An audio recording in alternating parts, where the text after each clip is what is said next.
Hello, my friends. Welcome to another session of Emotional Café. Thanks for joining me, and today we're going to be sharing about commitment and success.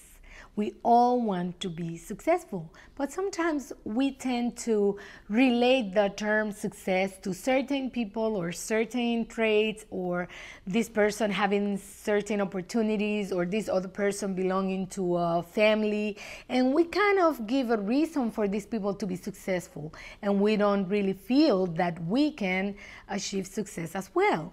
Well, the truth is that commitment is a key element for us to be successful. It implies that we firmly want to continue doing whatever it takes in order to accomplish our goal, to be able to achieve the results that we want so bad for our lives. It is based on this that we can say that commitment goes beyond just saying that we're fully committed. It implies actions. It implies planning. What is the path that we're about to take? What are the specific choices that we need to be following? And the continuity on what we do, keeping our focus clear on what the goal is and the continuity of those actions. That's what commitment is about. Commitment without actions is like a bicycle with no tires. It's just amazing. We can get on it, but we're not going to ride it anywhere. We're not going to be able to move from one spot to another, because simply by not having those bicycle wheels, it cannot take us anywhere. And it's the same thing with commitment, when we don't put the actions together that they need to be taken in order for us to show that we're fully committed. And in order to be successful, 50% will be based on commitment.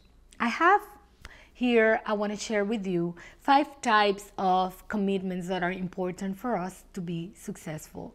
And the first one will be commitment to excellence.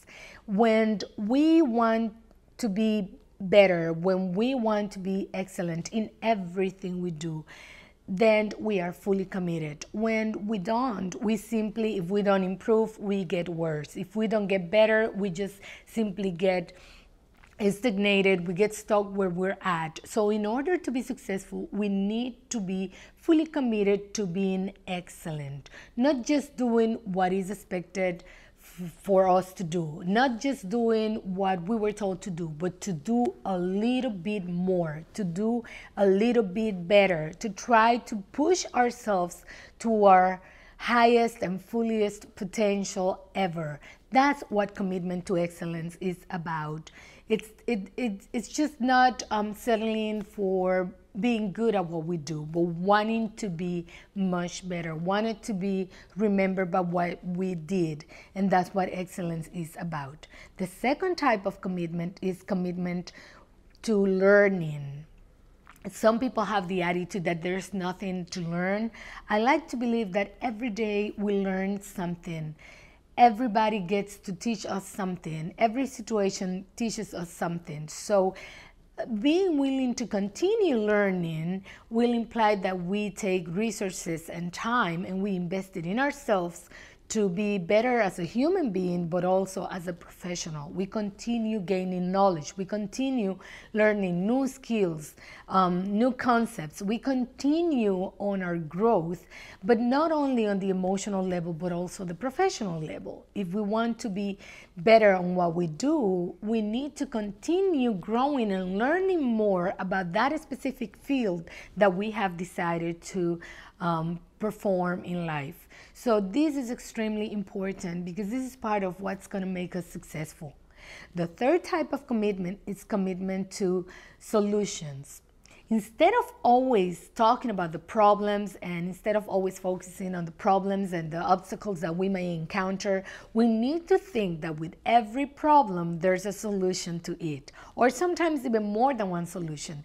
So every problem is an opportunity for us to try to figure it out and come up with a solution. So when we're committed to the solution, we're not going to give up whenever there's a problem along the way. We're not going to have that mentality of victimizing ourselves and blaming it on others and blaming it on the problems and simply giving up because things got a little bit tough along the way.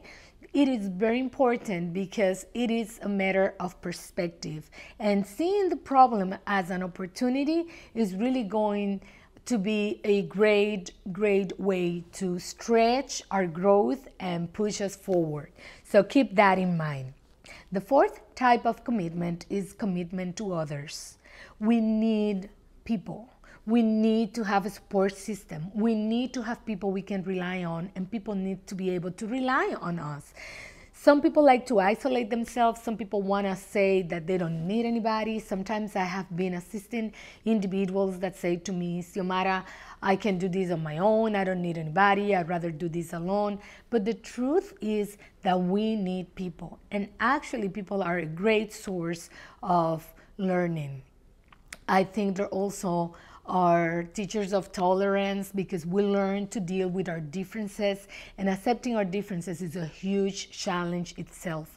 So isolating ourselves, we're not going to be able to accomplish any success. We need people. We need to deal with our differences, and we need to have an attitude of nurturing relationships. Don't get me wrong. You need to be able to choose wisely. You need to be able to know who's actually in your support system and who are the toxic people in your life that you want to keep aside. This is something that we also need to learn. This is also part of the challenge. But definitely in those relationships, we can gain so much value and so much knowledge and so many different skills that we're gonna be needing along the way. So don't push people away, and nurture the connection with yourself as well as connecting with others. Finally, the last type of commitment, the final five, is the commitment to perseverance. Perseverance is an element that we all need if we want to accomplish success. Perseverance means that we don't give up. Perseverance means that we understand that it's going to be hard, that it's going to maybe take time, but we are willing to keep pushing until we make it to the goal. It means that we don't give up. It means that failing is not an option, giving up is not an option, turning our back to the project is not an option. It means that 90% of what we do is based on perseverance. So it doesn't matter how tough it seems, it doesn't matter how exhausted you might be. That's when you need to stretch yourself and keep pushing forward, because that's what perseverance is about. And as you can see, when we're committed to perseverance, we are being committed to our goal, because that's what's going to take us to the end. So these are the 5 types of commitment that we need in order to be successful. Commitment to excellence, commitment to learning, commitment to solution of the problems, commitment to people, and commitment to perseverance. I really hope you enjoyed this session of Emotional Cafe. I really hope you can join me next week with another interesting topic. I'll see you then.